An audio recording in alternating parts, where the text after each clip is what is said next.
Assalomu alaykum ahli O'zbekiston. Bilasizlar, biz kecha O'zbekistonga aeroportda uchayotgan videomizni joylagan edik.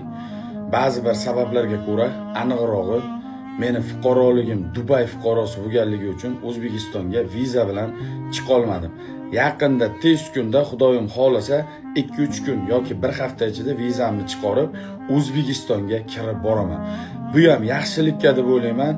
O'zim bilan bir tovoqda non yegan, bir dasturxonda o'tirgan, bitta joyda ovqat yeyotgan insonlar kommentlarda tortib, primoylarda, videolarda ermay qilib, meni orqamdan gap qilib, juda ham ko'p ko'ra olmayotgan insonlarim bor ekan.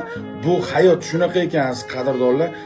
Kimligini asta-sekin vaqt o'tgan sari bilib olayekansizlar.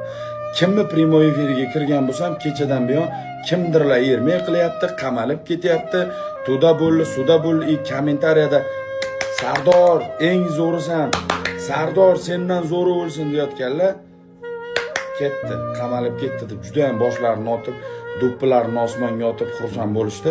Yo'q, xursand bo'lmaylar. Inshaalloh yorug' yuz bilan O'zbekistonda, ona vatanimda, uyimda sizlar bilan birgalikda yuzlashamiz. Joninglar sog' bo'lsin. Musofirda yurgan akalarim, musofirda yurgan opalarim, o'zinglarni ehtiyot qilinglar. Sizlarni boshlaringdan o'tayotgan tashvish, sizlarni yuraklaringdan o'tayotgan narsani men tushunaman. Ana unga o'xshagan hayvon bitta dasturxonda non tuz yeb, orqangdan cho'p suqayotgan ifloslar emas. Salomat bo'linglar. Sizlarni yaxshi ko'raman.